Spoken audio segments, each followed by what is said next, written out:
আজ হলো জন্মাষ্টমীর পরের দিন সকালবেলা আমার ভগবানকে সকালবেলার ভোগ প্রসাদ মানে একদম সকালে যেটা খাবার খেতে দেওয়া হয় সেটা দেওয়া কমপ্লিট হয়ে গিয়েছে। যেখানে নাড়ু আর সাথে হলো ওটাকে কি বলে ভুলে গেছি। তো দেখো আমার গোপাল সোনাদের কি সুন্দর দেখতে লাগছে। এখানে জগন্নাথ দেব, এখানে হলো আমাদের গোপু সোনা, আর এখানে ছোট্ট গোপুসোনা। আর এই গোপুসোনাটার একটা কথা বলি, এই ছোট্ট গোপালটা হলো আমার ঠাকুমা পুরী থেকে আমার এনেছিল। আগে নিজে পুজো করতো, তারপরে যখন আর পারলো না তখন হলো আমার মা পুজো করতো। কালকে কিন্তু এই জামা পরে ও বেঁকেই ছিল, আজকে হঠাৎ সকালবেলা দেখছি ও কিন্তু সোজা হয়ে গেছে। কি করে যে হলো এটা আমার কাছে অবাক। কি সুন্দর দেখতে লাগছে। আর আজ আমাদের বাড়িতে মনসা পুজো, তো মনসা পুজোর ব্লগটাও শেয়ার করব। মনসা পুজোতে আবার ধূপ ধুনো দিতে নেই, এখনও যদিও মনসা ঠাকুর বসেনি, মানে তার জন্য আসন পাতা হয়নি। যখন থেকে আসন পাতা হবে তখন থেকে আর ধূপ ধুনোটা ব্যবহার করব না। আর তোমরা আগের বছর আমাকে একজনা কমেন্টে লিখেছিলে মনসা ঠাকুরের নাম যেহেতু পদ্মাবতী, একটা পদ্ম ফুল দিতে। আমরা ওই পদ্ম ফুলটা না জোগাড় করতে পারিনি, কালকে মনে ছিল না, গোপুর জন্য আনা হয়েছিল এই যে। কিন্তু যে আর একটা যে এনে রাখবো সেইটা মানে সত্যি মনে ছিল না। মনে থাকলে হয়তো আনা হতো।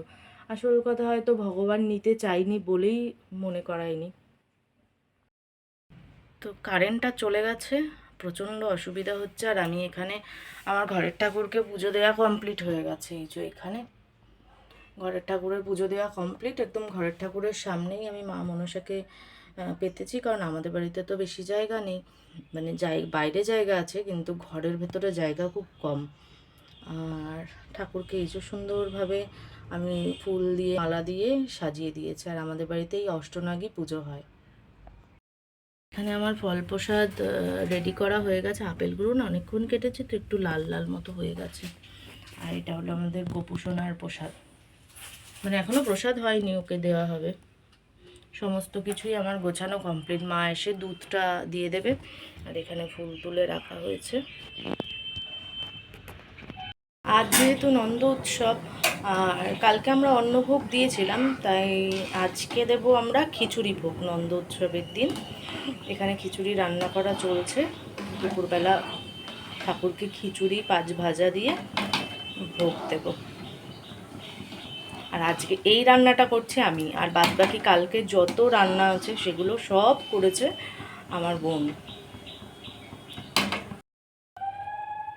তো এখানে আমার ভাজাভুজিও কমপ্লিট হয়ে গেছে। এই যে পটল ভাজা, কুমড়ো ভাজা, বরবটি ভাজা, কলা ভাজা, বেগুন ভাজা, তারপর পাঁপড় ভাজা, কাঁকরোল ভাজা, এতগুলো ভাজা হয়েছে। আর এখানে খিচুড়িও কমপ্লিট। এবার শুধু ঠাকুরকে ভোগ দেওয়াটা বাকি আছে। আমি সুন্দর করে থালাটা সাজিয়ে নিই।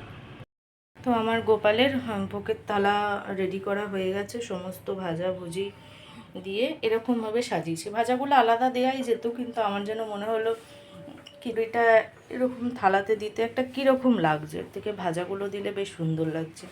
এখানে আরও অনেক ভাজা আছে, খিচুড়ি রয়েছে।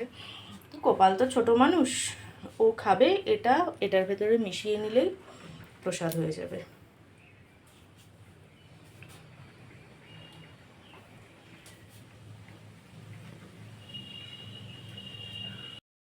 তো আমাদের মনসা পুজোও কমপ্লিট হয়ে গিয়েছে। এই যে মা পুজো করে নিয়েছে এখানে। আর এই যে দুধ কলাটাই এখানে মেন, আমাদের দুটো দুধ কলা দিতে হয়।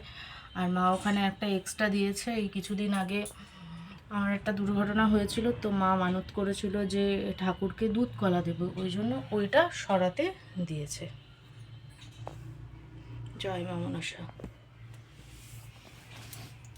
পুজো তো আগেই কমপ্লিট হয়ে গেছে। আর ওইখানে হলো ঠাকুরকে মা ভোগ দিচ্ছে। এই যে আমার গোপাল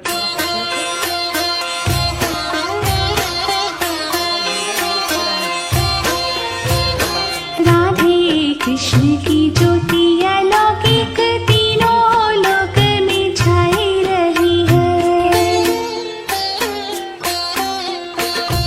भक्ति विवशिक प्रेम पुजारिन फिर भी दीप जलाई रही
থাক আমরা বাইরে যাবো খাওয়াস না ও তো খাবেই।